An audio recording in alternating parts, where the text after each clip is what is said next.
The news that UMass Amherst is expanding into the Boston area by acquiring Newton's Mount Ida College has been raising eyebrows and ruffling feathers, especially at UMass Boston, where, as Adam Riley tells us, the deal feels like both a threat and a slap in the face.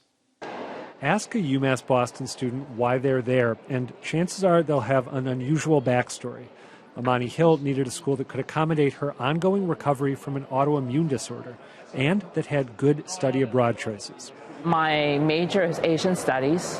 I just came back from Japan. Kinga Karloska wanted to study in Boston, but had to foot her educational bills by waitressing. The majority of students that are here work full-time. We have such a wide age range as well, so everyone who is here is serious about being here. Lucas Gorin came to UMass Boston after getting his GED. Now he plans to get a doctorate in political theory. So this school, with its public mission, was really the only reason I've been able to get my life where I am. All three say they've thrived at UMass Boston, but they've also watched the school struggle as it tries to right a shaky financial ship, with faculty and staff losing jobs and courses getting canceled. So when they learned recently that UMass Amherst is assuming up to $70 million in debt to acquire Newton's Mount Ida College and bolster its presence in the Boston area, they were livid. You got to focus here. You have to focus on the community that you have right here. We are not a priority. Our education is not a priority. This is the school where people without high school diplomas, or who are of color, or who are first-generation college students can come and get an education, right? And that mission is being directly undercut by this. Also protesting, Aaron Lechleiter, the chair of UMass Boston's American Studies Department, who wrote a widely read Facebook post condemning the Mount Ida acquisition. My immediate thought was, we already have a campus in Boston.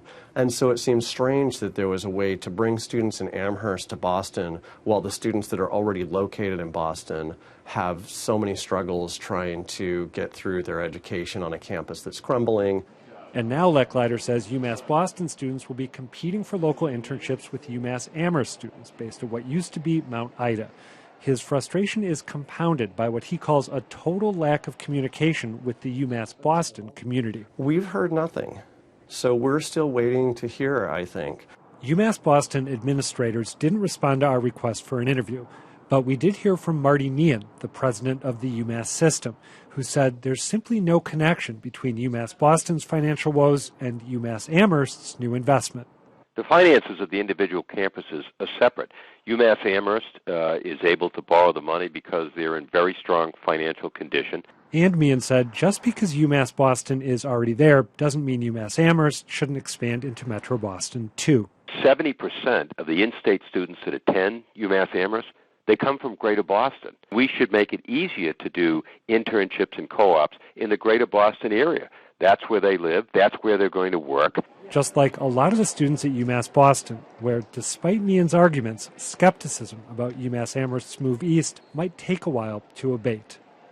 Hey, Adam, how are you? Hey, what's the line from Cool Hand Luke? What we have here is a failure to communicate. Right. And when that guy said we didn't know anything about this, I mean, even if Marty Meehan says they're separate animals, that's really a problem, isn't it? I think it's a big problem, especially not hearing from their own administration about this. Now, that has changed today. Barry Mills, the interim chancellor at UMass Boston, sent an email to the staff and faculty and students saying, essentially, I know a lot of you were caught by surprise with this news about the Mount Ida acquisition.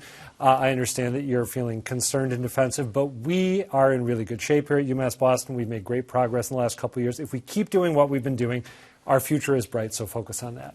Hostage video-esque? Or, oh, it wasn't the video. It was just a press release. So two people who also seem to be out of the loop. One is very unhappy, and one appears to at least be asking questions. The governor in the former category and the attorney general in the latter. Yeah, the governor has said he's stunned, shocked, upset, amazed that he thinks the Mount Ida administration let students there down. So he knew nothing about this? I don't know if I think he knew that a deal was in the works. I don't think he is happy with the way it shook out. Maura Healey has said that she wants students who have any concerns from Mount Ida to contact her, that she can help them transfer, maybe discharge their loans if appropriate. But there are a couple wrinkles I think that are worth keeping an eye on.